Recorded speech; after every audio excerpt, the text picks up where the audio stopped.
وعلى آله وصحبه أيها المؤمنون اتقوا الله أوصيكم وإياي بتقوى الله.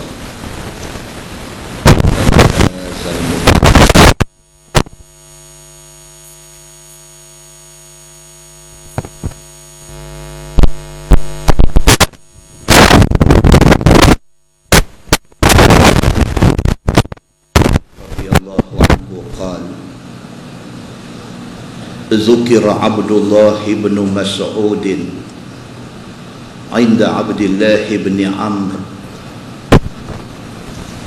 فقال ذاك رجل لا أزال أحبه.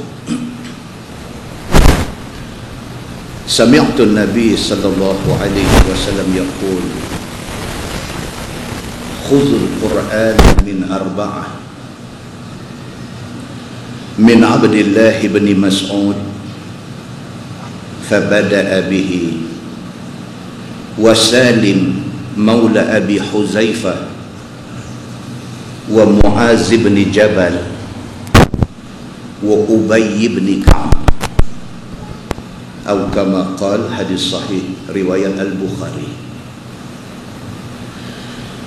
Daripada Masruq radhiyallahu anhu, kata dia, apabila disebut nama Abdullah bin Mas'ud di sisi Abdullah bin Amr radhiyallahu anhuma, kata Abdullah bin Amr, zaka rajul la azalu uhibbu. Hadis ni dia nak cerita dekat kita keharmonian di antara sahabat-sahabat Nabi. Sahabat-sahabat Nabi ni mereka tak berdengki. Sahabat-sahabat Nabi ni mereka hidup kasih mengasihi. Sahabat-sahabat Nabi ni mereka sama mereka lengkap melengkapi. Apabila disebut nama Abdullah bin Mas'ud, ini bukan kecil anak. Abdullah bin Mas'ud satu orang sahabat yang Nabi SAW endorse sebagai satu orang sahabat yang alim Quran. Apabila disebut nama Abdullah bin Mas'ud, di depan Abdullah bin Amr pun orang hebat. Abdullah bin Amr bila dengar orang sebut nama Abdullah bin Mas'ud, dia terus kata, zaka rajul la azalu uhibbu. Dia kata, ini satu orang manusia yang aku cukup sayang kat dia. Sebut nama sahabat Abdullah bin Mas'ud, yang dengar ni Abdullah bin Amr, dua-dua orang hebat. Tapi bila sebut nama Abdullah bin Mas'ud, Abdullah bin Amr kata, ini satu orang manusia, dia kata la azalu uhibbuh, yang aku bila pun aku sayang dia. Kita tak ada suasana ni dalam masyarakat kita. Kita ustaz sama ustaz tak cantik. Sebut nama satu ustaz lain di depan ustaz ni, dia jebeh mulut. Dia kata kau tu. Dia tak ada ukhuwah Islamiah, dia tidak ada sayang sama-sama dia. Daripada ustaz-ustaz, daripada alim ulama, sampailah kepada orang Islam sama orang Islam, kita tak sayang sama-sama kita. Pasal itu orang Islam, orang boleh buat macam-macam di seluruh dunia. Pasal kita tak ada solidariti, kita tak ada perpaduan, kita tidak ada kesatuan, kita tidak ada sayang menyayangi, tak ada.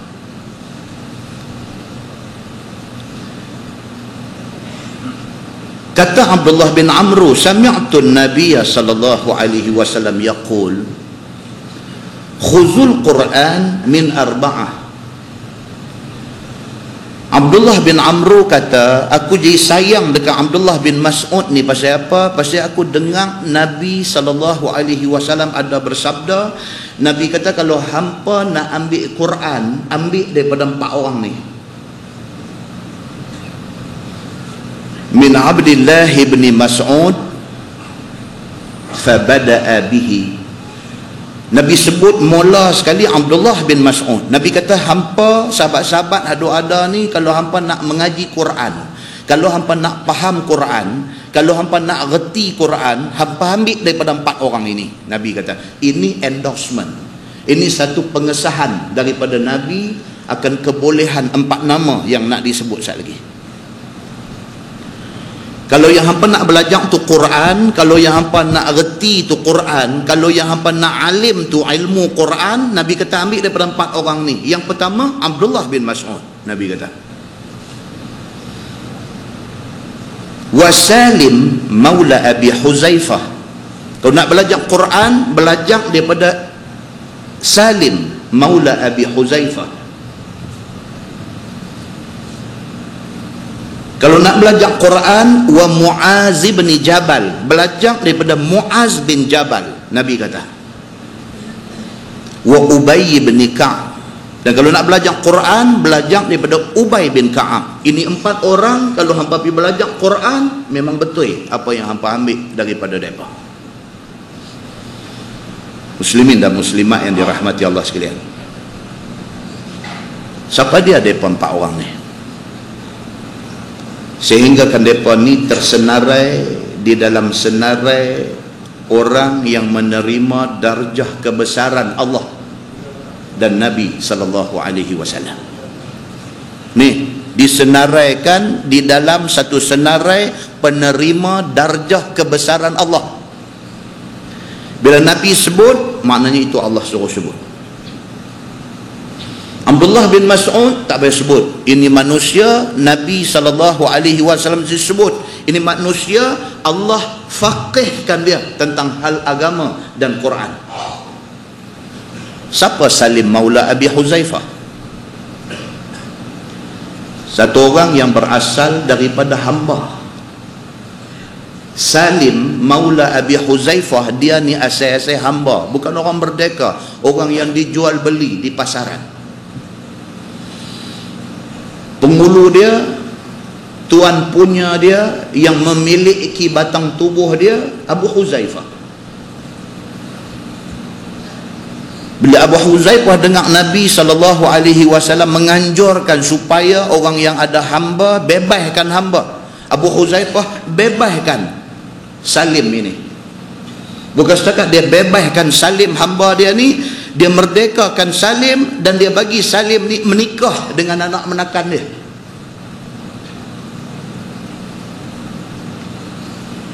Salim maula Abi Huzaifah satu orang qari Quran, walaupun dia hamba tetapi dia qari dengan Quran ini. Qari maksudnya bukan suara sedap saja, tapi dia alim tentang Quran.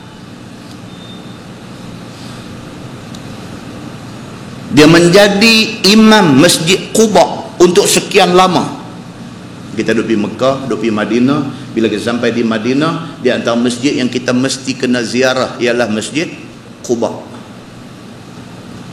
Ada orang duduk pergi umrah tiap-tiap tahun. Bila pagi tu orang kata, ni pagi ni kita ada ziarah, kita ziarah Masjid Quba. Dia kata, saya tak pergi dah kot, saya duduk main tiap-tiap tahun, duduk pergi selalu dah.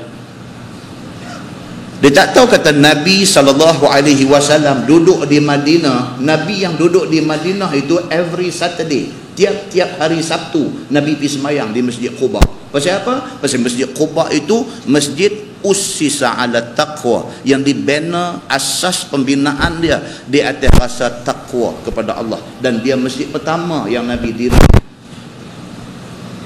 Nabi duduk di Madinah. Dalam hadis kata kalau tidak ada kenderaan, Nabi pergi berjalan kaki. Semayang juga sekali dalam seminggu di Masjid Quba. Dia pergi setahun sekali, dia tak mau pergi. Siapa yang satu masa dulu pernah menjadi imam Masjid Quba? Salim maula Abi Huzaifah.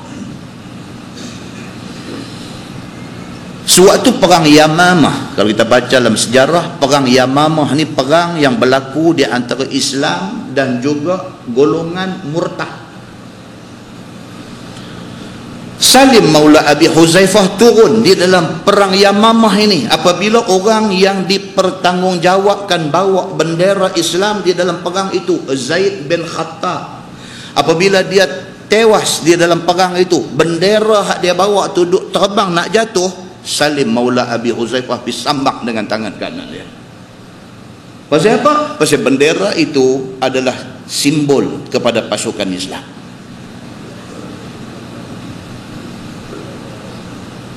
Bila tewas saja Zaid bin Khattab, bendera duk jatuh tu, Salim Maula Abi Huzaifah disambak bendera tu, pegang dengan tangan dia. Orang tetak tangan kanan dia, bendera nak terlepas, dia tangkap dengan tangan kiri dia.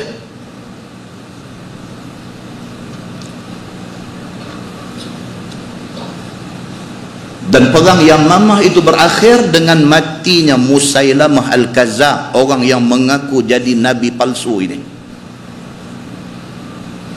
Bila perang selesai, sahabat-sahabat pergi cari, mereka jumpa Salim Maula Abi Huzaifah dalam keadaan tenat nak mati. Dia cedera parah. Bila orang sampai dekat dia, mula yang terbit di mulut dia, dia kata, macam mana keadaan Huzaifah, bos lama dia. Dia tak boleh lupa jasa kebaikan Huzaifah, bela dia masa dia jadi hamba dulu, tumpah kasih sayang kepada dia, merdekakan dia dan bagi menikah dia dengan anak penakan Huzaifah. Dia tak boleh lupa. Di saat-saat nazak nak mati itu, bila orang main pegang dia, pangku dia, dia tanya Huzaifah macam mana. Dia tak peduli ke dia, dia duk kira bos dia Huzaifah. Dia beralih-beralih, Huzaifah duk ada sebelah, sudah pun syahid di dalam perang Yamamah. Dia habang dekat dia, dia kata, Salim, Huzaifah sudah syahid. Dia senyum, dia sebut Allahu Akbar, dia mati. Manusia yang seumpama ini, Salim Maula Abi Huzaifah, Nabi SAW sebut. Nabi kata, kalau hampa nak belajar Quran, salah seorang yang hampa nak kena ambil ilmu Quran ini ialah Salim Maula Abi Huzaifah. Muslimin dan muslimat yang dirahmati Allah sekalian, Muaz bin Jabal, siapa dia ni? Yang kata Muaz bin Jabal ni, siapa dia ni? Asal orang Yathrib, orang Madinah. Dia memang anak jati Madinah. Di antara kalangan orang Madinah yang awal masuk Islam. Bila dia masuk Islam? Apabila Nabi SAW hantar satu sahabat yang bernama Mus'ab bin Umair. Sebelum Nabi hijrah ke Madinah, Nabi hantar Mus'ab bin Umair pergi ke Madinah untuk bawa Islam kepada orang Madinah yang masa tu panggil Yathrib. Mus'ab bin Umair orang hebat, sehingga ke sahabat-sahabat yang dan berguru dengan dia, mereka kata apabila Mus'ab bin Umair bercakap, nampak kebijaksanaan terbit di antara celah-celah gigi dia. Nak abang kata gigi ada jarang. Bila dia bercakap tu, mereka nampak kebijaksanaan terbit daripada mulut dia. Ketika Mus'ab bin Umair dihantar oleh Nabi ke Madinah, ke Yathrib, untuk nak ajak orang Yathrib tentang Islam, masa tu Muaz bin Jabal budak-budak lagi, dia masuk Islam dah. Satu orang tokoh di Madinah, di Yathrib pada masa tu, yang rupa parahnya sega, cerdik, dan dia satu orang yang outstanding di Madinah. Outstanding ni maksudnya dalam ramai-ramai orang nampak dia. Dia ni cerdik pada awal dah. Daripada budak-budak, cerdik itu nampak pada dia. Kecerdikan itu dapat dilihat pada dia. Orang Madinah kalau sebut nama Muaz bin Jabal, kenal dah. Ini budak cerdik, ini budak segak, ini budak cerdik. Bercakapnya sangat petah.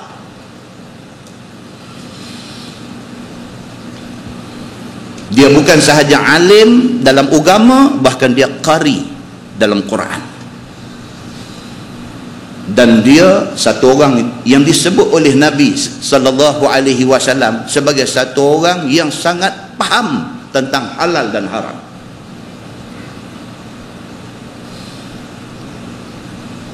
Bila berlaku pembukaan kota Makkah, Nabi daripada Madinah, Nabi mai ke Mekah.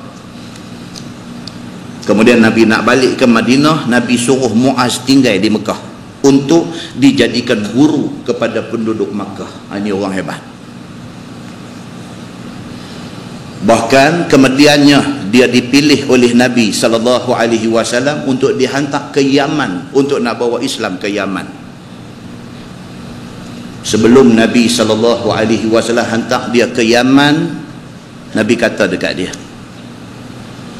Nabi kata, Muaz, mungkin ini last engkau tengok aku. Masa Nabi nak hantar dia pergi ke Yaman sebagai wakil Nabi, nak mengajak penduduk Yaman, Nabi kata dekat dia, Nabi kata, Muaz, mungkin ini last hang tengok aku. Hang tak akan tengok aku lagi lepas ini. Betul, apabila Muaz pergi sahaja ke Yaman, Nabi meninggal dunia. Muslimin dan muslimat yang dirahmati Allah, ini di antara nama-nama besar, nama-nama yang disebut oleh Nabi SAW sebagai contoh untuk dibuat ikutan oleh orang kemudian hari. Dalam sebuah hadis riwayat pada Anas bin Malik radhiyallahu anhu, kata dia, qala Rasulullah SAW, arhamu ummati bi ummati Abu Bakar wa ashadduhum fi amrillah Umar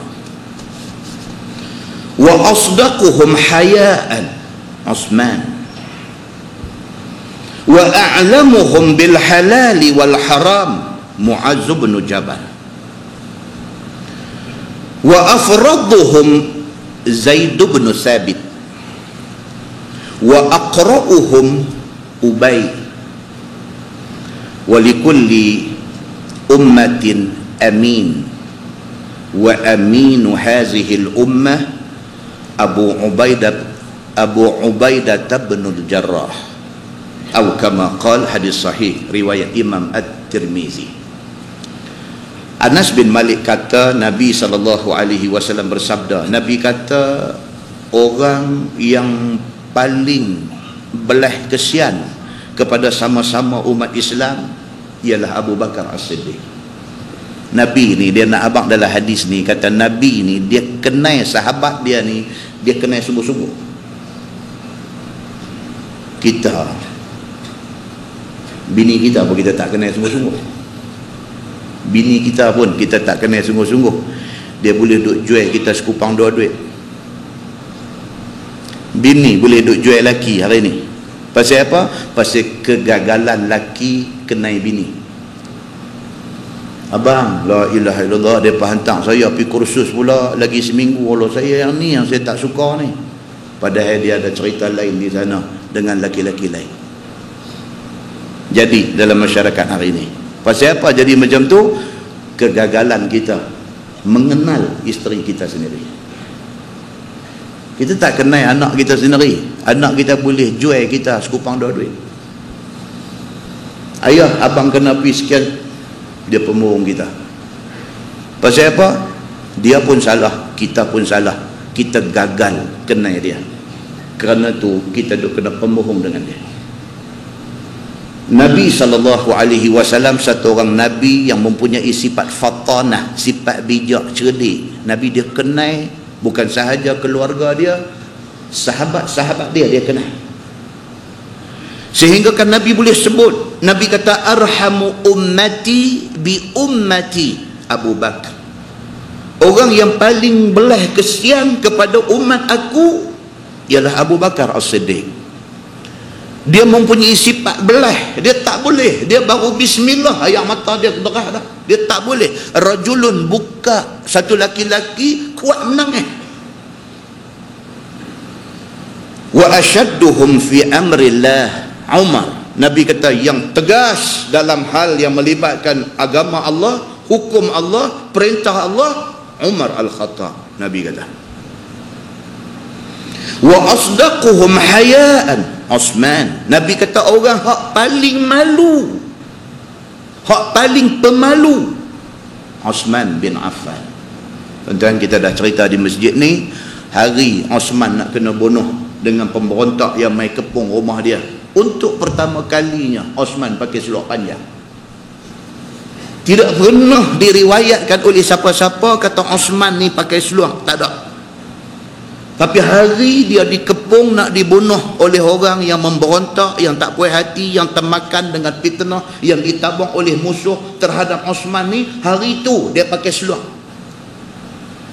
Bila isteri dia tanya dia kata, abang pasal apa ni, tak pernah pakai seluar, abang pakai seluar? Dia kata, aku tak mau kalau aku mati dalam keadaan aurat aku terselak. Pemalu dia di sisi Allah Subhanahu wa taala. Itu dia Osman. Nabi sebut, Nabi kata wa asdaquhum hayaan. Orang hak paling pemalu, sungguh-sungguh dia malu kepada Allah ini ialah Osman bin Affan. Wa a'lamuhum bil halal wal haram Muaz bin Jabal. Orang hak paling reti, hak paling tahu tentang halal haram ialah Muaz bin Jabal. Hak kita baca tadi cerita dia. Dia bak halal, bak haram ni dia cukup jaga, dan dia cukup tahu hak mana halal, hak mana haram. Wa afraduhum Zaid bin Sabit. Yang paling alim dalam ilmu faraid ialah Zaid bin Sabit. Faraid ni bukan semua ustaz cerdik, tuan-tuan. Bukan semua ustaz reti. Faraid ni mengaji, bukan tak mengaji, tapi tak cekap. Ada hak cekap ni. Habang aja ustaz, saya kematian bapa, mak saya ada lagi, kami laki-laki ada 3 orang, perempuan ada 2. Macam mana ustaz? Terus ambil pensel, terus tulis cara pembahagian dia. Tulis dah, mak hang dapat berapa per berapa, hang dapat berapa laki-laki, perempuan dapat berapa, harta ayah tinggal tahu dak lagi berapa, habang dandan dia kira-kira terus bagi. Itu alim faraid. Itu alim faraid. Siapa yang alim dalam faraid ini? Zaid bin Sabit. Wa aqra'uhum Ubay. Nabi kata yang paling qari Quran ini ialah Ubay bin Ka'ab. Maka kerana itu pada zaman pemerintahan Umar Al-Khattab, Umar lantik dia untuk jadi imam sembahyang tarawih. Ubay bin Ka'ab. Wa likulli ummatin amin. Nabi kata bagi setiap umat ada orang yang amanah. Walaupun zaman kita hidup hari ini akhir zaman, nak cari orang amanah susah, Nabi kata ada, dalam ramai-ramai ada orang yang amanah. Wa amin hazihil ummah. Dan orang yang amanah dalam kalangan umat aku yang ada hari ini ialah Abu Ubaidah Al-Jarrah. Dia orang yang paling amanah, kata Nabi SAW. Tuan-tuan, Abu Bakar As-Siddiq ni orang hebat, tuan-tuan. Nabi sebut dalam senarai tadi, Nabi sebut dia dulu orang yang paling prihatin, orang yang paling belah kesian ialah Abu Bakar As-Siddiq. Tuan-tuan, dalam sebuah hadis riwayat Imam Muslim, kata Abu Hurairah radhiyallahu anhu, qala Rasulullah sallallahu alaihi wasallam, man asbaha minkumul yawm sa'iman. Nabi satu hari duduk depan sahabat-sahabat ni, Nabi tanya, Nabi kata, kalangan kita ada ni, siapa yang pagi tadi bangkit niat nak puasa sunat? Nabi tanya, ni dalam kalangan kita ada ni, siapa yang puasa sunat hari ni? Qala Abu Bakar, ana. Abu Bakar kata, saya puasa ya Rasulullah. Kita hari ni mai hari Arafah. Orang tanya tak puasa ke hari ni? Dia tanya balik, puasa apa? Tak tahu pun, kata puasa Arafah, tak tahu pun. Orang habaq pula kata hari ni Yaumul Arafah ni, hari Arafah ni. Oh, sunat puasa apa? Tanya pula lagi. Abu Bakar As-Siddiq hari Isnin, hari Khamis puasa. Nabi tanya, siapa yang hari ni puasa sunat? Dia kata, ana ya Rasulullah. Nabi SAW tanya, faman tabi'a minkumul yaum janazah. Nabi kata, hari ini siapa yang ada ikut jenazah ke perkuburan? Qala Abu Bakar, ana. Dia kata, saya ada ikut. Tadi ada satu kematian, saya ikut sampai ke kubur. Qala Nabi SAW, faman at'ama minkumul yaum miskinan. Nabi kata, siapa dan pada kalangan ada ramai-ramai ni yang hari ni ada bagi makan orang miskin? Qala Abu Bakar, ana ya Rasulullah. Dia kata, saya ada bagi makan orang susah tadi. Qala faman ada minkumul yaum maridan. Nabi kata hari ni siapa yang ada pergi ziarah kawan-kawan sakit. Qala Abu Bakar, ana ya Rasulullah. Abu Bakar kata ada dan pergi tengok seorang sakit tadi. Qala Rasul sallallahu alaihi wasallam, majtama'na fi imri'in illa dakhala al-jannah. Nabi kata siapa yang semua benda hak aku tanya tadi dia buat, dia ahli syurga. Aku tak mau cakap banyak. Nabi kata siapa yang semua benda hak aku sebut tadi, aku tanya siapa puasa sunat, dia ada buat puasa sunat. Aku tanya siapa yang hari ni ada ikut jenazah ke perkuburan, dia ada ikut jenazah ke perkuburan. Siapa yang hari ni ada bagi makan orang miskin, dia ada bagi makan orang miskin. Siapa yang hari ni ada pergi tengok orang sakit, dia ada pergi tengok orang sakit. Siapa yang buat semua benda ni, Nabi kata aku tak mau cakap banyak, illa dakhalal jannah, syurga tempat dia. Nabi kata. Maksud dia apa dia tuan-tuan? Maksudnya kita ni disuruh jadi orang baik, dan di antara ciri sifat orang baik itu ialah orang yang menjaga hal ehwal kemasyarakatan. Muslimin dan muslimat yang dirahmati Allah sekalian, minta banyak-banyak kepada Allah supaya kita dikekalkan di dalam kebaikan, hidup kita melakukan kebaikan, mati kita di dalam kebaikan, bangkit kita esok bersama dengan orang-orang yang melakukan kebaikan. Mudah-mudahan muqaddimah itu memberi manfaat kepada kita insya-Allah. Kita menggunakan Bahrul Mazi jilid 15. Bahrul Mazi jilid 15, muka surat 239. Muka surat 239. Kita masuk tajuk baru, bab ma jaa fi dukhul 'ala al-umara. Itu bab yang datang pada menyatakan masuk kepada raja-raja. Tajuk malam ni nak cerita bagus tak bagus kita ni jadi orang yang duk keluar masuk jumpa orang besar-besar. Bagus tak bagus kita jadi orang macam tu. Ketahuilah saudaraku, adalah dikehendaki dengan raja di sini ialah khalifah, sultan ataupun raja besar yang memerintah negeri. Maksudnya orang besar. Raja maksudnya sama ada raja betul, sultan ataupun menteri, perdana menteri, menteri besar, itu maksud dia. Orang yang ada kuasa memerintah dalam negeri. Itu maksudnya. Baik, dia nak cerita lah ni apa hukum kalau sekiranya kita ni ulang alik keluar masuk di tempat orang besar-besar ni. Apa hukum dia? Dan dikehendaki dengan masuk ke atas raja ialah pi balik, duduk bercampur gaul dengan mereka itu. Itu yang dimaksudkan. Kita ni kira duduk berguil dengan mereka ni. Bunyi telefon dia angkat, Assalamualaikum Datuk. Bukan salah telefon Datuk, tapi sampai 10 kali bunyi, 10 Datuk telefon dia. Hebat. Kering kata bunyi, Assalamualaikum Tan Sri. Kering kata bunyi angkat, Assalamualaikum Datuk Sri. Hantar kawan kan orang lain, tanya dia. Dia kata tak, kawan semua, cuma time ni kebetulan mereka ni yang duk telefon semua. Kemai kita kata. Salah ke berkawan dengan orang besar-besar? Salah tak salah, sekali lagi dia abang. Cuba kita tengok dia kata apa. Maka jika sekiranya masuk duduk di dalam majlis raja-raja itu kerana nak membetulkan jalan agama dan kerana nak mengajar dan kerana nak memberi nasihat, maka itu tak apa. Kita duk masuk keluar tu, kita boleh bercakap benda betul ke dia, tak apa.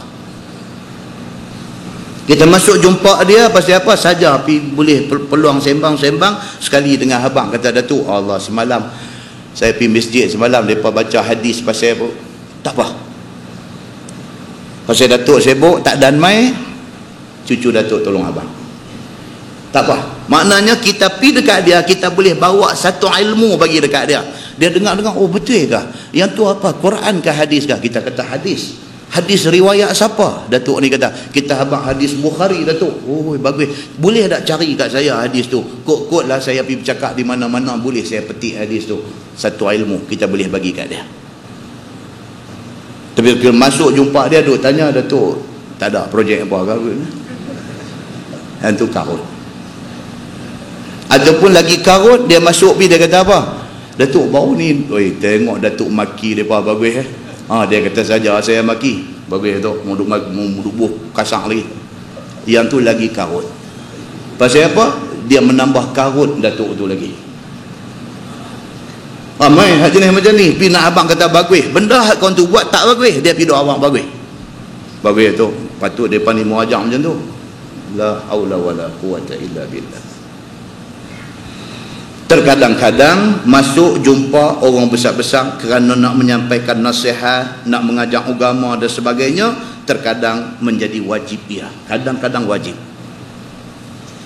Masuk pi, kalau orang lain tak boleh masuk, kita saja yang boleh akses orang-orang ni, maka wajib kepada kita kena pi dan sampaikan agama kepada mereka. Dan jika masuk duduk di dalam majlis raja-raja besar itu supaya mencapai nama dan supaya jadi tinggi martabat ataupun supaya gah nama dan kerana nak mendapat harta dan sebagainya, maka itu haram pada syarak. Kalau diulang alik pi kerana benda-benda yang disebutkan tadi, nak cari kesempatan atas kedudukan kawan tu, pi jumpa orang yang berkenaan ni kerana nak ambil nama, kerana nak pergi kecek, nak ambil pingat hak besar lagi dan sebagainya. Dia kata kalau itu sahaja tujuan dia kata maka itu haram pada syarak. Pasal apa? Pasal tak membawa kebaikan pada agama. Bermula dalil itu adalah hadis yang dikeluarkan oleh Imam At-Tirmizi. Kata dia an Ka'b bin Ujrah radhiyallahu anhu qala kharaja ilaina Rasulullah sallallahu alaihi wasallam wa nahnu 9 5 wa 4 ahadul adadaini min al-arab wal akhar min al-ajam. Diriwayat kepada satu sahabat Nabi sallallahu alaihi wasallam, nama dia Ka'ab bin Ujrah radhiyallahu anhu. Kata dia telah keluar kepada kami Nabi sallallahu alaihi wasallam, padahal kami tengah duduk dalam dua kumpulan yang ada jumlah 9 orang. Ka'ab bin Ujrah, dia kata kami duduk ada dua puak. Tani satu puak, balik tu satu puak, Nabi mai. Satu kumpulan itu 5 orang, satu kumpulan 4 orang. Ni ada dua geng, satu 5 orang, satu 4 orang. Satu daripada dua kumpulan itu Arab dan satu lagi ajam. Dia kata hak duduk dalam geng ni orang Arab, hak balik ni bukan orang Arab, duduk sembang. Nabi keluar mai. Bila dilihat Nabi SAW, kami duduk dalam kumpulan itu, lalu sabda Nabi, faqala isma'u hal sami'tum innahu sayakunu ba'di umara faman dakhala alaihim fasaddaqahum bikazbihim wa a'anahum ala zulmihim falaysa minni wa lastu minhu wa laysa biwaridin ala al-hawl. Sabda Nabi SAW, dengarlah sekalian kamu akan kalamku ini. Nabi keluar mai dekat depa ni, balik ni 5 orang, balik ni 4 orang. Nabi pergi berdiri tengah-tengah, Nabi kata dekat depa, isma'u. Ni, Nabi kata dengar ni, apa aku nak kata ni. Hal sami'tum, Nabi kata hampa dengar dah ni. Makna kata penting dah Nabi nak abang ni? Penting. Mula-mula Nabi kata isma'u, Nabi kata dengar ni aku nak abang satu benda. Hal sami'tum, hampa dengar dah? Nabi nak make sure tak ada yang tidak. Nabi nak abang, kata benda hak Nabi nak abang saat lagi itu penting, kena bagi perhatian.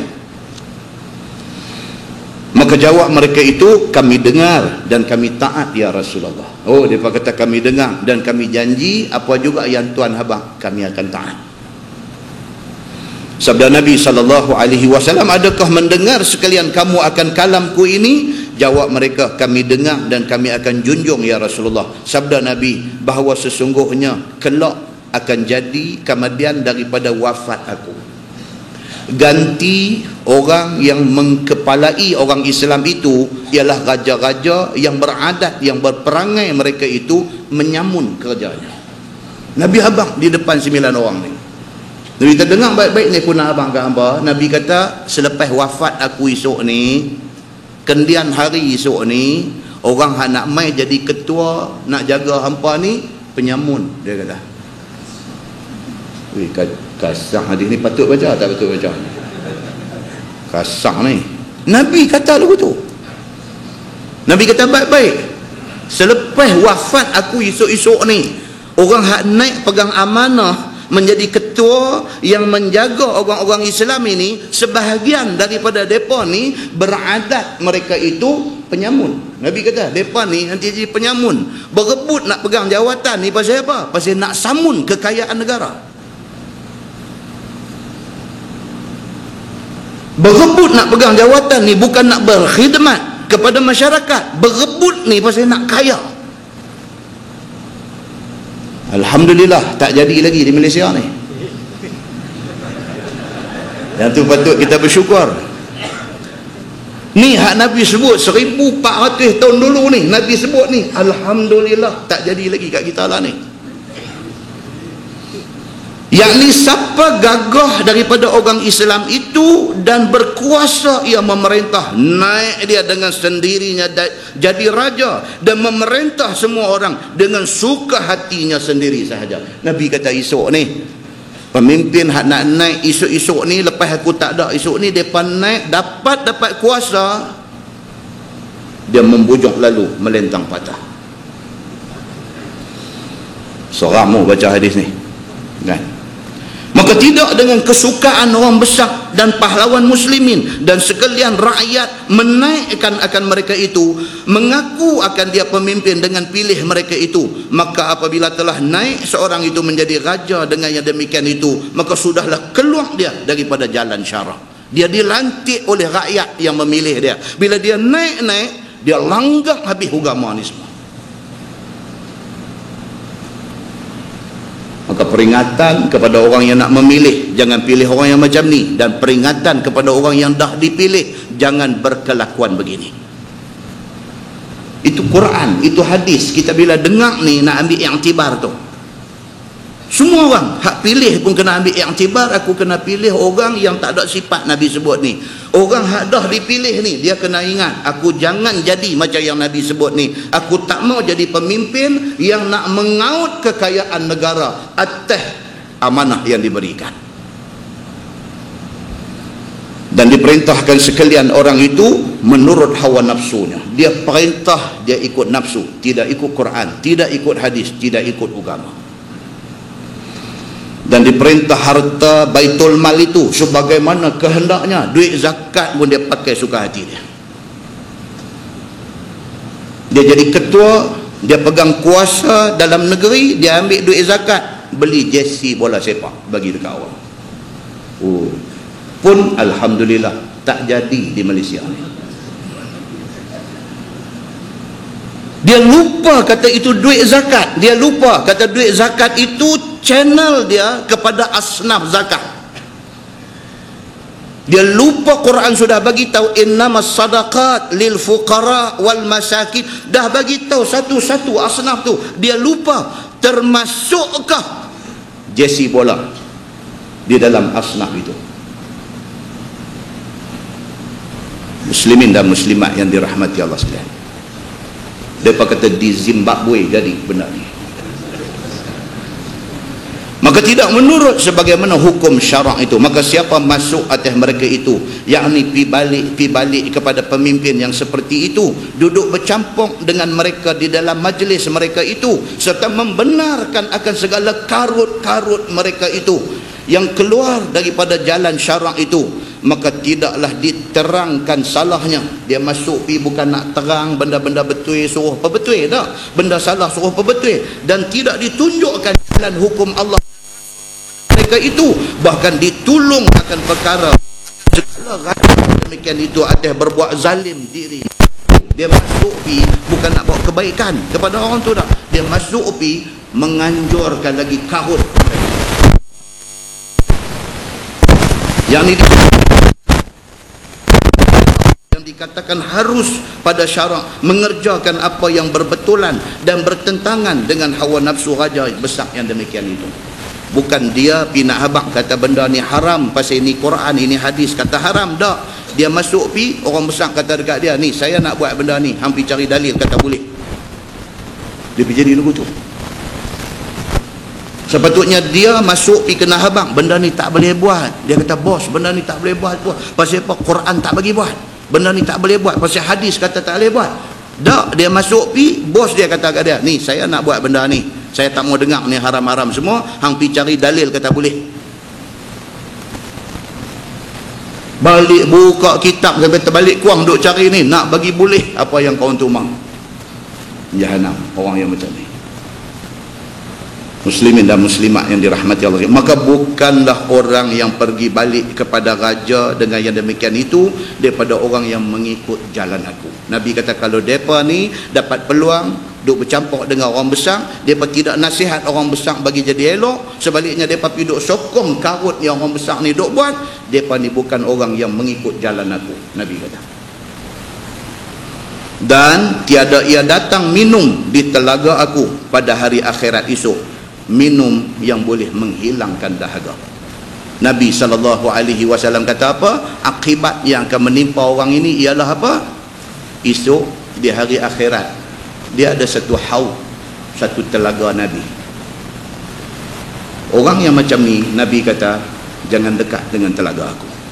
Nabi marah. Macam satu mak, satu ayah yang marah dekat anak yang derhaka ni. Dia kata kalau anak buat lagu hang mau, hang tak mau dengar apa yang mak dengan ayah kata, jangan mai pijak dah rumah aku. Lebih kurang macam tu. Nabi kata siapa yang masa di atas dunia ada akses boleh masuk kepada orang besar-besar, dia tidak masuk untuk beri nasihat agama, sebaliknya dia masuk hidup sokong karut depa tu, esok di hari akhirat Nabi kata jangan hampir dengan telaga aku. Dalam sebuah hadis riwayat daripada Anas bin Malik radhiyallahu anhu, kata dia ani Nabi sallallahu alaihi wasallam qala ma baina nahiyatay haudi kama baina Sana'a wal Madinah. Nabi kata yang kata telaga aku tu, Nabi kata yang kata telaga aku tu dua tepinya, nak jumpa tebing balik ni dengan tebing balik nu, Nabi kata lebih kurang daripada Sana'a di Yaman sampai ke Madinah. Besar dia. Nabi kata ni yang kata telaga aku di hari akhirat esok di padang mahsyar esok, siapa terpilih untuk pergi minum air telaga Nabi ni tak akan dahaga dah sampai bila-bila. Telaga Nabi itu, Nabi kata kalau aku nak habang ke ampal luas dia lebih kurang noh daripada Sana'a Yaman noh sampai Madinah aku duduk ni, dia punya luas dia macam tu. Dalam sebuah hadis lain riwayat daripada Abdullah bin Amr bin Al-As radhiyallahu anhu, kata dia qala Rasulullah sallallahu alaihi wasallam haudi masiratu syahr wa zawayahu sawa wa ma'uhu abyadu minal wariq wa rihuhu atyabu minal misk wa kizanuhu kanujumis sama' faman syariba minhu fala yazma'u ba'dahu abada atau kama qala. Hadis sahih riwayat Muslim. Nabi SAW kata telaga aku masiratu syahr, kalau berjalan daripada tebing balik ni, berjalan pergi sampai tebing balik sana sebulan baru sampai. Masjid Sultanah ni besar ni, Masjid Sultanah ni besar. Kita nak berjalan daripada Tani nak pergi Kolah berapa lama? Sat aja. Tu pun masjid ni besar dah. Telaga Nabi kalau berjalan daripada tebin ni nak pergi tebin balik no, Nabi kata berjalan kaki sebulan. Maksudnya apa? Ramai orang boleh sekali pergi minum air telaga Nabi. Wa zawayahu sawa, tiap-tiap sisi tepinya sama. Nabi kata kalau sini pergi ke sana sebulan perjalanan, balik ni ke balik ni pun sebulan perjalanan. Besar dia. Wa ma'uhu abyad minal wariq, air dia ni lebih putih daripada perak. Silver tu tengok lebih daripada tu lagi. Warihuhu atyabu minal misk, wangi dia lebih wangi dari kasturi. Wa kizanuhu kanujumis sama, gemerlap cahaya dia macam kerdipan bintang di langit. Faman syariba minhu, Nabi kata siapa dapat minum daripada air telaga aku itu, fala yazma'u ba'dahu abada, siapa bila-bila dia tak akan dahaga dah seumur hidup dia. Hebatnya yang dikatakan haud, yang dikatakan telaga Nabi itu, hebat dia macam tu. Orang yang kita baca tadi ni, Nabi kata jangan hampir dengan telaga aku. Muslimin dan muslimat yang dirahmati Allah sekalian, hati-hati jangan kita tergolong dalam golongan itu. Sabda Nabi sallallahu alaihi wasallam, wa man lam yadkhul alaihim wa lam yu'inhum ala zulmihim wa lam yusaddiqhum bikazbihim fahuwa minni wa ana minhu wa huwa waridun 'alal haud. Sabda Nabi sallallahu alaihi wasallam, dan siapa-siapa yang tidak masuk atas pemerintah itu, yakni tidak pergi masuk bercampur gaul di dalam majlis mereka itu dan tidak tolong mereka atas kezaliman mereka itu, yakni tidak tunjukkan jalan helah, jalan untuk nak mengharuskan raja-raja memperbuat perkara yang ditegah oleh Allah yang mengikut hawa nafsu itu, dan tidak sokong, tidak dibenarkan segala karut mereka itu, bahkan dinasihati mereka itu dengan mulut dan kelakuan, maka ialah orang yang terjumlah di dalam orang yang menjalankan jalan aku. Nabi kata siapa yang kalau dia boleh pergi masuk jumpa orang besar-besar ni, dia masuk, dia bercakap agama, dia selamat, dia boleh pergi telaga aku. Siapa yang kalau dia masuk, dia pergi tegur apa tak elok yang dibuat oleh pemerintah ni, dia dapat mai minum air telaga aku. Siapa yang apabila pemerintah buat karut, dia tidak pergi campur dengan karut itu, dia boleh masuk minum air telaga aku. Tapi siapa yang tak buat macam tu, jadi macam golongan tadi, jangan hampir dengan telaga aku. Kata At-Tirmizi, ini hadis sahih lagi gharib, tiada kami ketahui akan dia, akan hadis ini melainkan daripada ini wajah. Kita boleh tengok dalam banyak riwayat cerita tentang benda yang sama. Masalah dia kata sabang atas agama itu sebenarnya amat sukar. Dia kata susah, dia kata nak sabak dengan agama ni bukan senang, bukan senang tuan-tuan. Tuan-tuan, kita duduk di mana pun lah, kita duduk di mana pun, kita jadi guru sekolah, oh, nak bersabak dengan agama ni bukan senang. Pergi dapat pengetua kaki yak-yak ni, kita ustaz dalam sekolah tu, oh pening. Tak usah bercakap orang yang pegang jawatan agama dalam sebuah negeri, dalam sebuah negara, itu besar. Dalam sekolah saja, pengetua saja, bos kita saja, dia jenis merapu. Dia jenis hujung tahun lagu nak buat majlis, ajak cikgu-cikgu semua pergi hotel mana ke, panggil cikgu ni main menyanyi, panggil cikgu ni main menyanyi, saat lagi lagu nak buat belaga pipi laki-laki perempuan pun tak ada di Malaysia ni. Tapi saja contoh bawa api lah, semua nikih Zimbabwe semua. Kalau berlaku macam tu, kita ni ustaz dalam sekolah tu, kita ni nak pergi tegur pengetua ni, nak pergi habang dekat pengetua, kata cikgu tak boleh buat lagu ni, cikgu ni tak betul, pengetua tengok lagu tu ya, kita rebah lah, rebah tu sampai Long Pasir Sabah tu. Tu baru dalam pagang sekolah kecil tu aja, satu ustaz dah tak terbit suara dah nak tegur pengetua. Tuan-tuan jangan cakap dalam sebuah negara.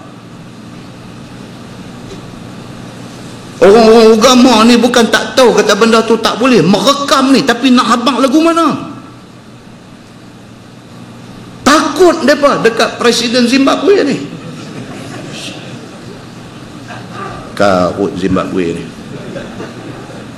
Maka dia mai pula tajuk ni, dia kata apa? Dia habaq dekat kita ni. Dia kata nak sabak dengan hal agama ni bukan senang. Anak-anak kita tuan-tuan, anak-anak kita keluar universiti, dapat kerja bagus, join dengan international company. Join dengan international company. Depa punya annual dinner, depa semua belaga gelas meh. Nama pun international company. Annual dinner depa bukan orang Melayu saja. Annual dinner depa ni satu dunia punya orang mai. Wakil dia, representatif daripada Jerman ada, daripada Perancis ada, daripada England ada, daripada apa semua mai, kira botol keluar mai ni bukan macam botol Coca-Cola. Anak kita duduk terkapit dalam tu. Dia nak meresap hilang, tak mau hadir dalam majlis tu. Dia punya GM cari dia. Dia kata, mana Ismail kita mana? Kata Ismail ada dalam bilik hotel dia atas. Dia tapi panggil dia. Mai duk tarikkan selimut tu dia atas. Dia kata kalau ku turun jahanam. Tak mau minum, dia cekah mulut, dia bagi minum juga. Hey Ismail, come on, dia kata. Kacau mai ni pun. Come on Ismail. Dia kata come on, enjoy yourself. Dia ni pun lagu duk nampak muka mak dia, muka pak dia duk nampak lagu terpadam, nampak lagu terpadam. Dia kata kalau aku turun memang padam betul aku ni. Aku ni pun bukan kuat mana sangat. Dia kata tapi tak turun nak jadi pasal lah. Duk nampak rumah pun sebulan duk ada 3,500 duk bayar, duk nampak kereta dia, kereta bini dia yang tu campur-campur bank komitmen saja pun sebulan duk ada kat 6,500 menyawa penat turun. Orang yang tidak pernah duduk dalam situasi itu tak nampak benda ni. Tapi orang yang duduk dalam situasi itu, telefon ustaz nak tanya ni, saya masalah ustaz, kalau saya turun juga tapi saya tak minum, saya just duduk keras kediang begitu, tak berdosa ke ustaz? Ya. Kalau kita kata lah kira lagu ni lah, kira niat hang lagu mana, ustaz ada hadis apa ada, tolong email mai kat saya hadis nak duduk mai lagu tu ni. Budak-budak hari ni tuan-tuan kata saja dia tak mau, dia nak dengar dalil. Betul ke ada hadis ke tak apa ke kalau kita duduk dalam majlis orang duk minum apa semua tapi kita tak minum, kita duduk tu tak berdosa? Adakah satu hadis Nabi ke apa, Nabi kata tak apa? Dia duk ketak dada dengan ustaz kena tanya apa ketak dada sekali. Kita nak kata ke dia ni macam tu punya company hampir buat kerja buat apa, resign buang lah, ni rezeki Allah ada di mana-mana, cakap berai lagu tu. Ustaz ni dia pun bismillah, dia resign tak ada kerja, tak ada duit nak makan minum anak bini, dia mai rumah ustaz ni. Dia mai rumah ustaz ni, assalamualaikum ustaz ingat lagi tak saya? Kata hang siapa dia tu? Saya hak ustaz perangat suruh berhenti kerja itu ni. Oh okey so apa jadi? Berhenti lah ni, rumah pun tak boleh bayar, apa tarik balik lah. Ustaz saya tumpang tidur rumah ustaz, boleh tak? Jangan main-main tuan-tuan. Ini satu benda yang serius bagi sesetengah orang. Allah kita kata takkan tak boleh cari kerja orang lain. Dia kata duk cari ustaz ni masuk 2 bulan dan duk cari tak dapat. Ustaz ni daripada boleh tu senyum jadi mai aku nak sebek kan nak lari. Lepas tu tengok nombor dia ni klip lagu tak mau angkat. Pasal apa? Pasal duk bawa mai 3 bantai nak tidur rumah ustaz. Muslimin dan muslimat ini. So, dia nak beritahu apa? Sabar dengan hal agama ni amatlah susah. Dia kata. Istimewa zaman kita ini iaitu zaman yang sangat banyak fitnah atas agama. Ni kitab ni tulis bila tuan-tuan? 60 tahun dulu. 60 tahun dulu Syekh Idris Al-Marbawi kata fitnah terhadap agama ni cukup dahsyat. Kalau 60 tahun dulu dia kata dahsyat fitnah, hari ni tuan-tuan tak tahu nak kata. Dia duk mai balik ni, musim jahiliah ni duk mai balik lah ni. Tuan-tuan sedang tak sedang bulan apa nama cuti sekolah, kenuri ni pelamin duk naik balik lah ni. Sedang tak sedang. Awal 80-an dulu orang tak buat dah pelamin ni, tak mau dah. Pasal apa? Duk tahu dah ni bukan Islam punya budaya ni, bersandin apa semua ni bukan Islam punya budaya. tahun 60-an 70-an dulu kita buat tu, kita jahil nak buat macam mana. Lah ni dah kita dah mula duk reti dah apa, tak mau dah. Itu awal tahun 80-an. Dia mai tahun 2010 naik ke atas ni, pelamin naik balik. Kawan hak duk cari makan penaik pelamin ni buat duit balik lah ni. Plywood lama hak duk buat pelamin dulu lempang pergi belakang kepok padi, ambil balik lah ni. Duk lap-lap nak paku balik, orang panggil balik pula dah. Dia nak abang apa? Dia nak abang kata mai balik ni, benda ni dia mai balik. Ni duk mai balik live band ni apa, dulu orkestra The Chandani apa nama? Duk mai balik lah ni. Tapi Chandani tak ada dah lah, depa tali gitar semua putih biar tak ada. Dia mai hak yang lain pula duk mai lah ni. Panggil balik live band untuk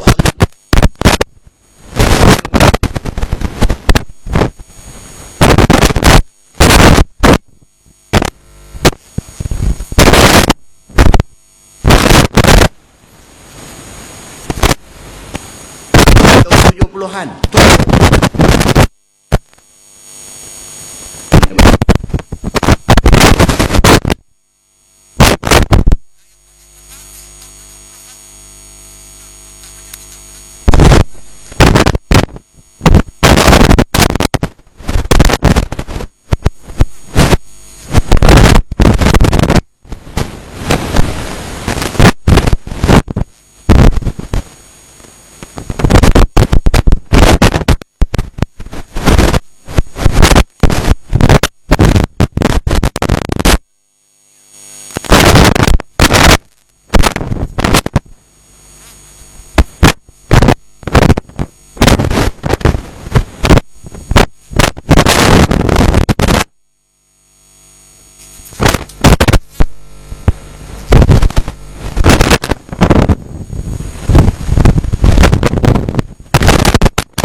Syekh Idris Al-Marbawi yang kita baca ni, dia duk beritahu kat kita, dia kata zaman ini adalah zaman yang banyak fitnah atas agama 60 tahun dulu, sama ada pada ibadah ataupun pada muamalat ataupun lainnya, fitnah banyak.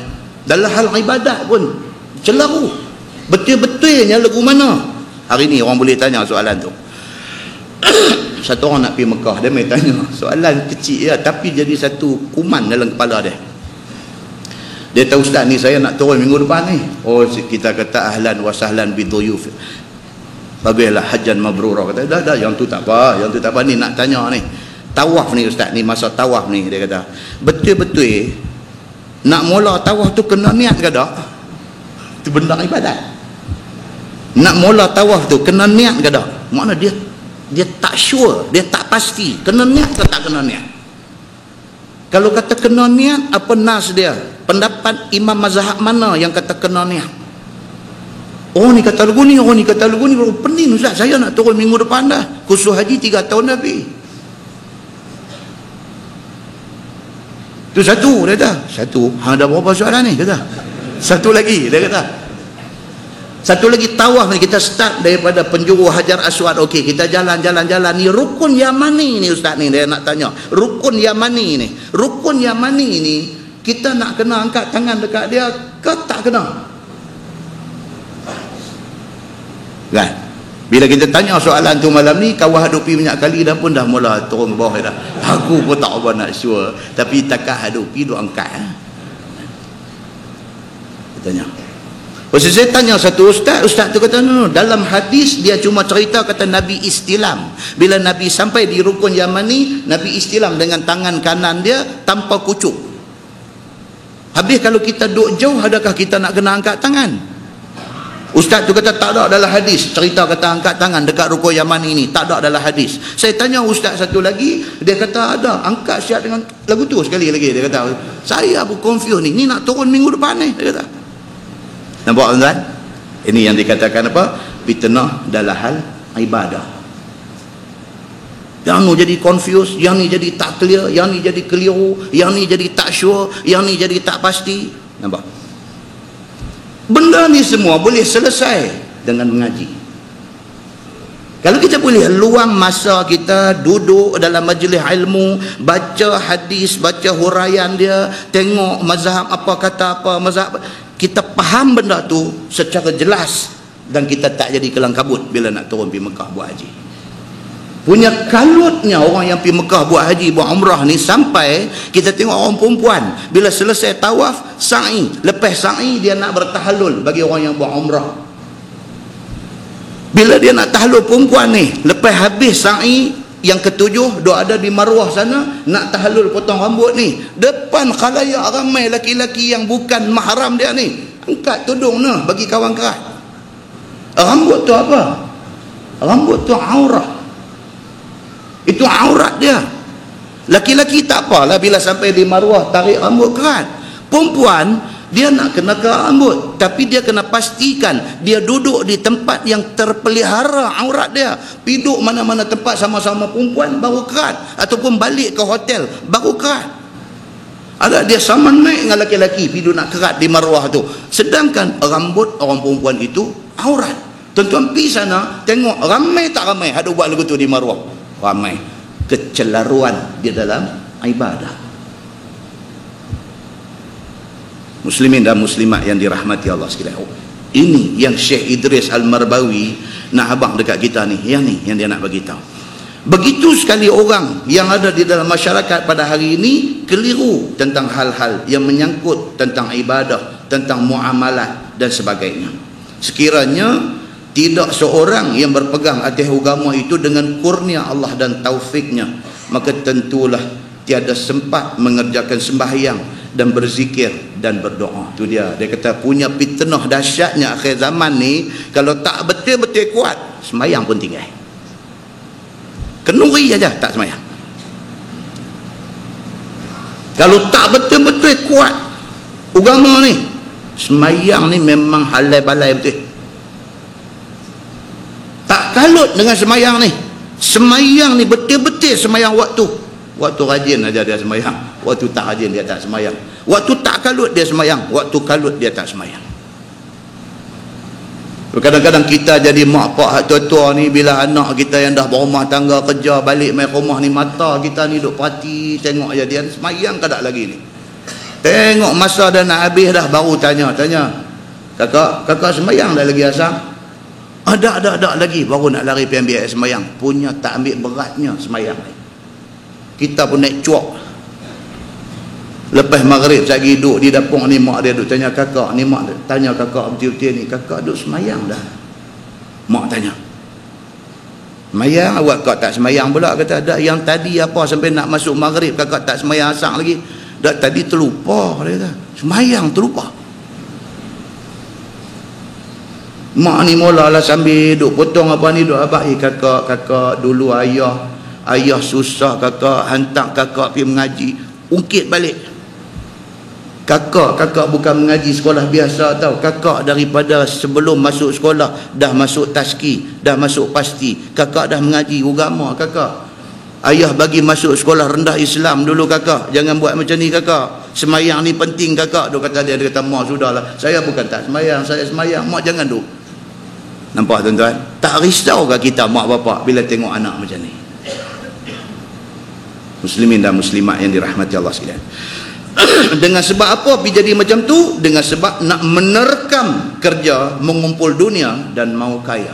Pasal itu aja. Anak-anak pergi jadi lagu ni pasal apa? Pasal nak menerkam dunia, dia kata. Otak tak ada fikir lain, fikir nak tambah duit ya. Otak tak ada fikir lain, fikir ni kerja-kerja lah, nak pergi cari side income lagi, nak cari pendapatan sampingan lagi, nak pergi jadi ejen direct selling itu ini dan sebagainya. Sat lagi mereka buat motivasi buku Eropah sampai buku, semua habis tinggal semayang.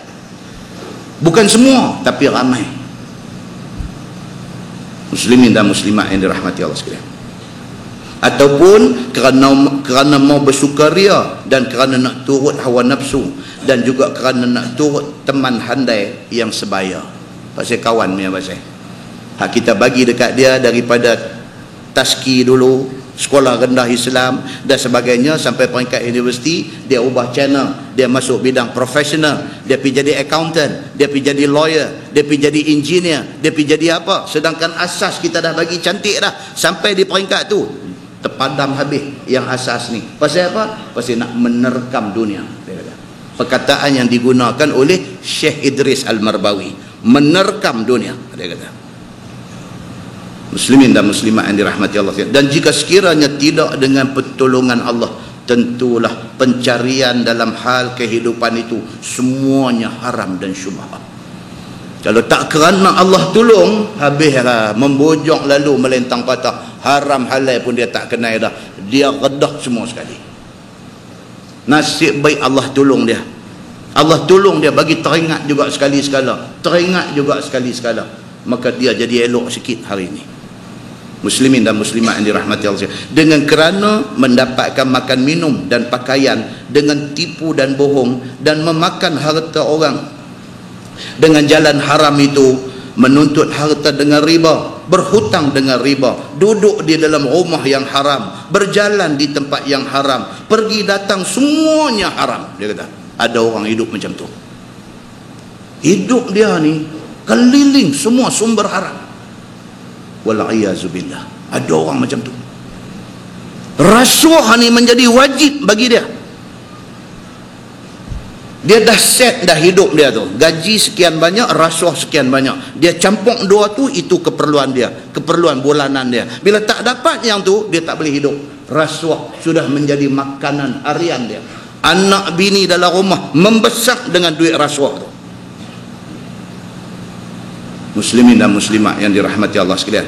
Tetapi orang yang kuat berpegang dengan agama, sabar dan ditahannya dirinya daripada segala yang haram itu dengan bersungguh hati, sebagaimana disebutlah hadis riwayat At-Tirmizi, kata dia an Anas bin Malik radhiyallahu anhu qala Rasulullah sallallahu alaihi wasallam, ya'ti 'ala an-nasi zamanun as-sabiru fihim 'ala dini kal qabid 'ala al-jamr. Maksud dia apa? Diriwayat pada sahabat Nabi sallallahu alaihi wasallam, nama dia Anas bin Malik radhiyallahu anhu. Sabda Nabi sallallahu alaihi wasallam, akan mai satu masa kepada manusia yang sabar mereka itu dengan agama seperti orang yang genggam bara api. Siapa nak pegang dengan agama betul-betul, macam tu genggam bara api. Kalau tak tahan betul-betul, lepaslah agama ni. Kalau tak tahan betul-betul, tak boleh dah nak beramal dengan agama ni.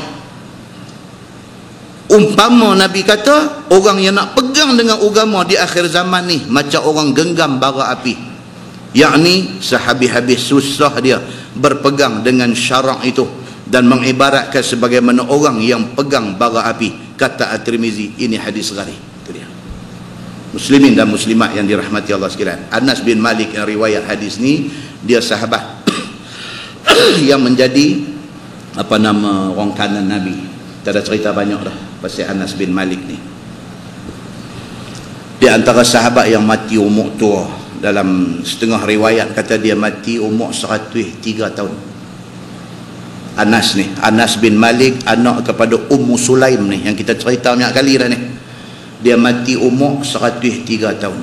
Az-Zahabi, Imam Az-Zahabi kata dia mati pada tahun 93 Hijrah. Dia mati. Dia beritahu hadis ni dekat kita. Dan dia merupakan sahabat yang di Basrah, dia yang last sekali wafat. Di Basrah, dia di kalangan sahabat Nabi, dialah orang yang last sekali wafat di Basrah. Sebelum dia mati, Anas bin Malik ni 40 tahun dia menjadi imam masjid di Basrah. 40 tahun dia imam di Basrah. Satu orang sahabat Nabi yang cukup alim dan menjadi rujukan sekalian ramai orang Islam pada masa itu. Nabi masuk daripada Mekah ke Madinah, Nabi mai, dia orang Madinah. Nabi masuk ke Madinah, umur dia baru 10 tahun masa tu. Mak dia bawa pergi serah dekat Nabi, suruh jadi khadam Nabi. Mak dia kata, saya lain tak ada, harta tak ada, apa pun tak ada, yang saya ada anak ni aja. Dia kata, terimalah dia sebagai khadam Tuhan.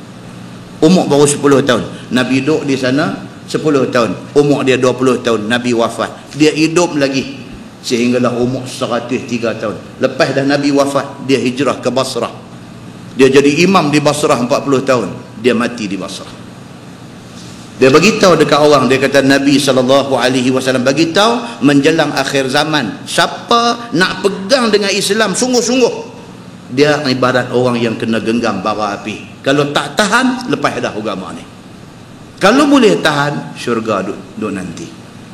Muslimin dan muslimat yang dirahmati Allah sekalian. Masalah dia kata umat Muhammad membesarkan diri, akhirnya menjadi hina diri. Sesungguhnya ini satu perkara yang menunjukkan atas Nabi SAW adalah satu mukjizatnya yang telah zahir sebagaimana yang disabdakannya itu, iaitu akan mendapat orang-orang Arab yang Islam itu memerintah orang kafir sehinggalah menjadi hamba sahaya akan anak-anak raja kafir daripada raja-raja Parsi dan Rom. Itu dia. Nabi dah bagi tahu dah, esok Islam akan menang. Parsi dengan Rom kuasa kafir pada masa itu.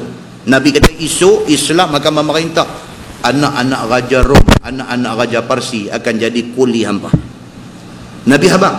Jadi tak benda tu? Jadi, tuan-tuan. Bila ni yang jadi Islam kuat, orang-orang kafir mai duduk di bawah Islam, menghina diri duduk di bawah Islam ni, bila? Di ketika orang Islam pegang kuat dengan agama, pada masa tu orang Islam kuat. Bila orang Islam jadi macam orang Islam hari ni, agama ni buang pergi ke tepi, hukum hakam ni tak ambil peduli, sampai hukum Islam sendiri orang Islam tak mahu. Jadi apa yang jadi pada hari ini? Sahabat saya duk cerita, dia dan download tengok cerita apa innocent apa tu, dahsyat penghinaan yang mereka buat kepada Islam, kepada agama Islam dan Nabi umat Islam, Nabi Muhammad SAW ini, tahap dia cukup dahsyat. Tuan-tuan, mereka heran ke kita pergi duduk melompat melarak atas jalan? Mereka heran ke? Mereka duduk sila panggung depan TV, tengok mereka gelak aja, tuan-tuan. Mereka tak ada heran kat kita ni. Sebulan 2 bulan ke depan dia buat lagi, setahun 2 tahun ke depan dia buat lagi. Pasal apa? Pasal dia tahu orang Islam hari ni tak kuat. Dia tahu orang Islam hari ni boleh kaya atas jalan saja. Dia tahu orang Islam hari ni bergantung hidup dengan dia. Ada pihak menyarankan supaya orang-orang Islam hari ni boykot, tak usah guna Google. Pasal Google itu Yahudi punya, tak usah guna Google. Bolehkah kita hidup tak guna Google? Sampai budak-budak kita, budak Melayu Islam kita kata, dia kata kalaulah Tuan Haji Google ni boleh ada sebelah aku masa periksa, alangkah baiknya, dia kata. Pasal Haji Google ni sahabat tahu, tuan-tuan, time apa pun dia keluar mai lagi cerita kita nak tahu tu. Dahsyat. Siapa ni yang pergi buat engine ni, yang pergi buat search engine, yang pergi buat ni teknologi, siapa buat? Mereka buat. Kalau kita orang Islam boleh buat seumpama Google ni, search engine Islam punya, kita tak perlu kepada Google dia, kita boleh hidup dengan kita. Tapi kita tak boleh buat.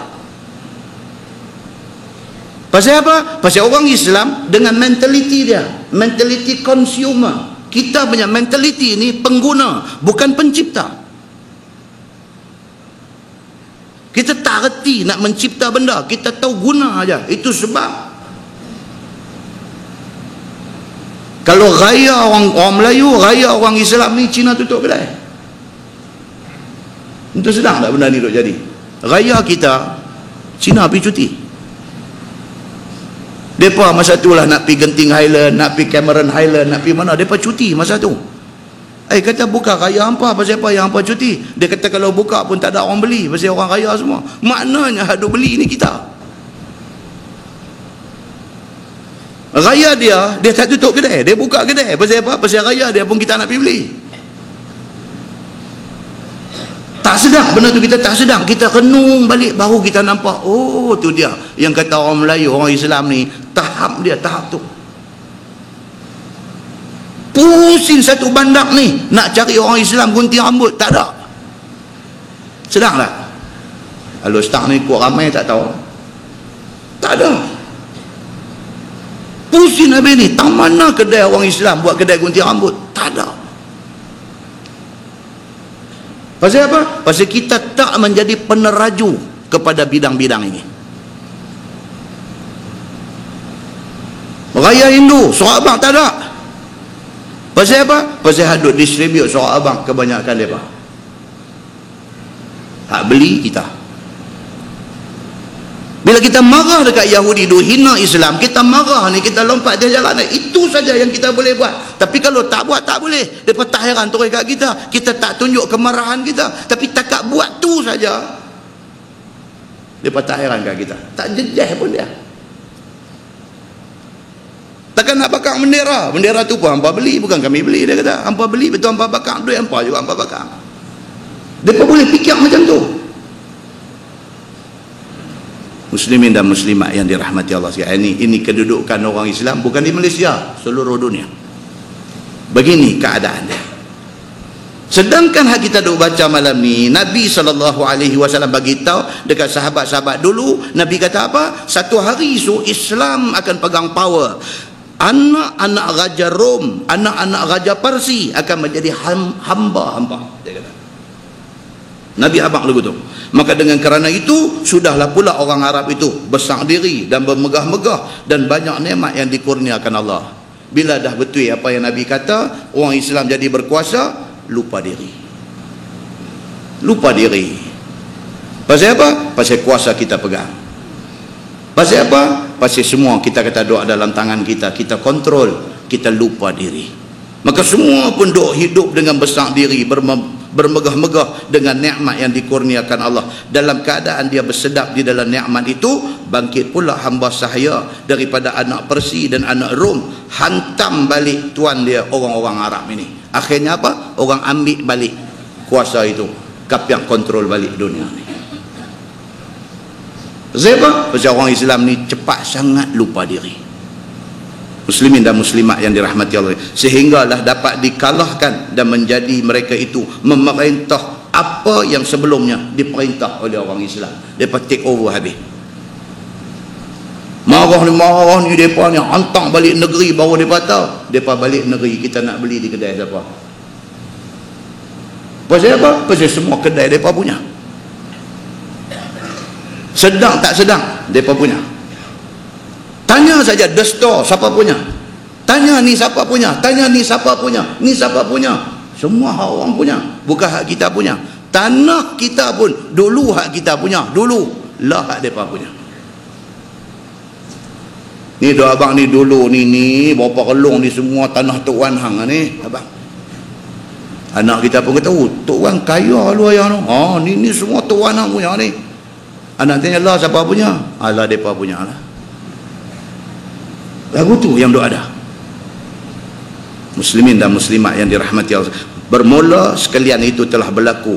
Bermula hadis yang menunjukkan dikeluarkan oleh Imam At-Tirmizi. Kata dia Ani bin Umar radhiyallahu anhu qala Rasulullah sallallahu alaihi wasallam, "Idza masyat ummati al-mutayta wa khadamaha abna'ul muluk abna'u Faris war Rum sullita syiraruha ala khiyariha." Diriwayatkan oleh satu sahabat Nabi sallallahu alaihi wasallam, nama dia Abdullah bin Umar bin Al-Khattab radhiyallahu anhuma. Kata dia, sabda Nabi sallallahu alaihi wasallam, apabila banyak jadi berlaku di kalangan umat aku jalan melenggang-lenggang besar diri kerana banyak nikmat yang dikurnia Allah.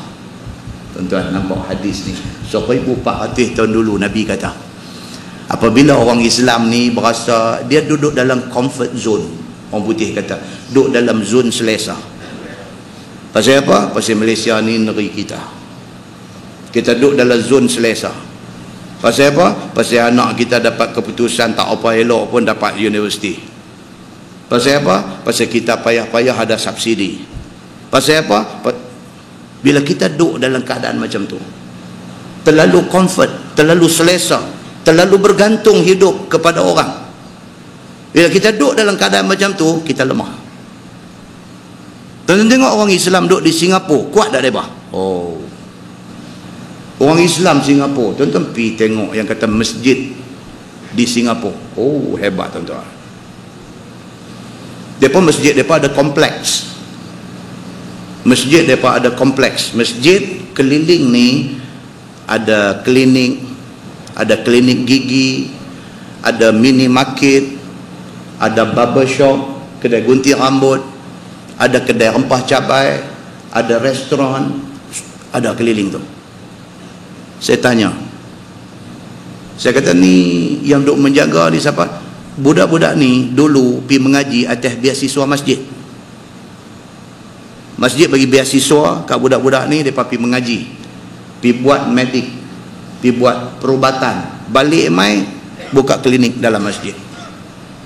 Dan orang Islam disuruh support dia, dan orang Islam support.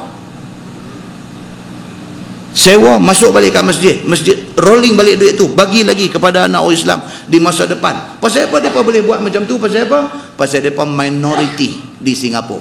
Pasal apa? Pasal mereka tak dapat macam kita dapat keselesaan ini. Kalau mereka tidak usaha, mereka tidak dapat. Maka kerana tu mereka usaha dan mereka struggle dan mereka hidup.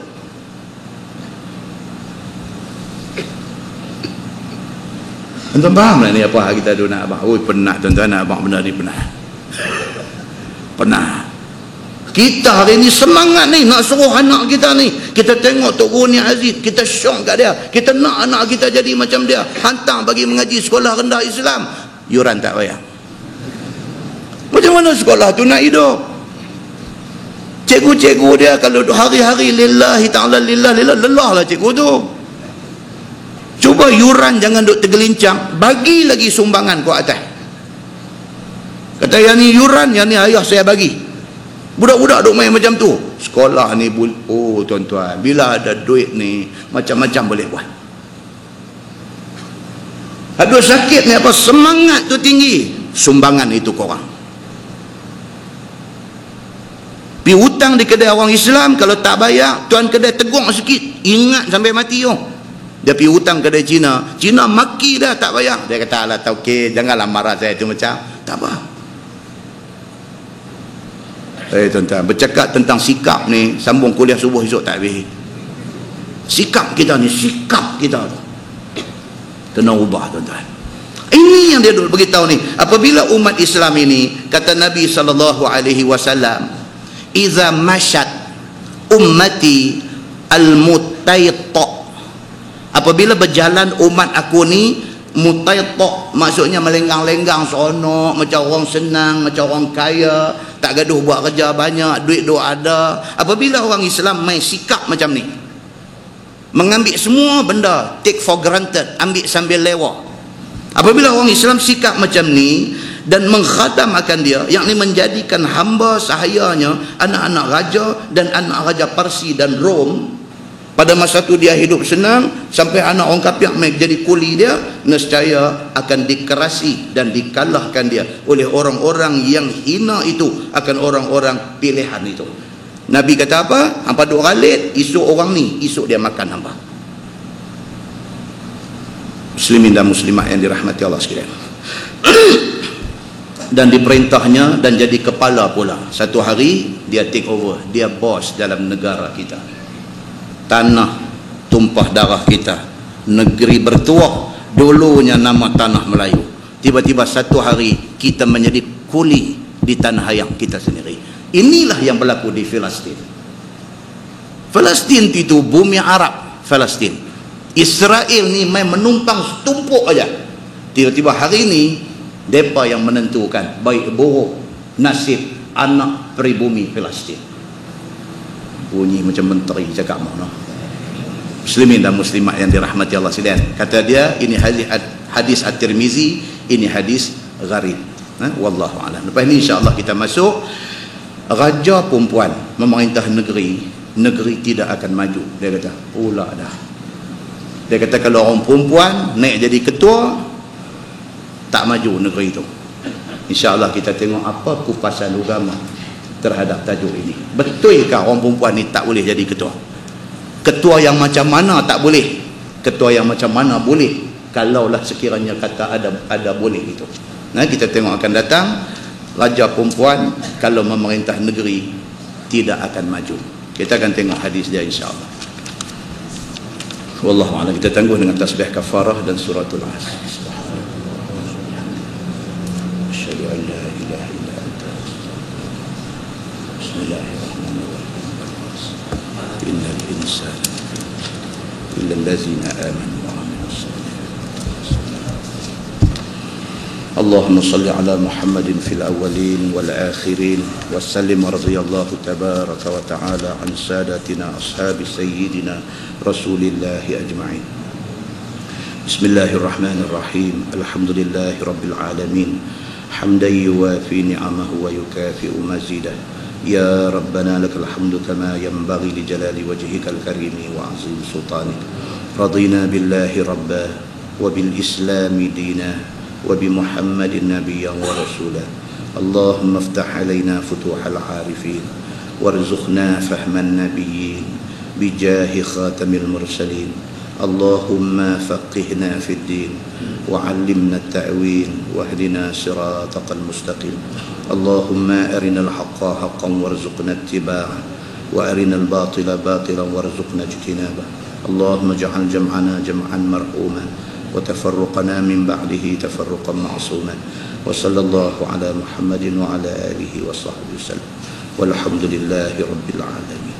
السلام عليكم.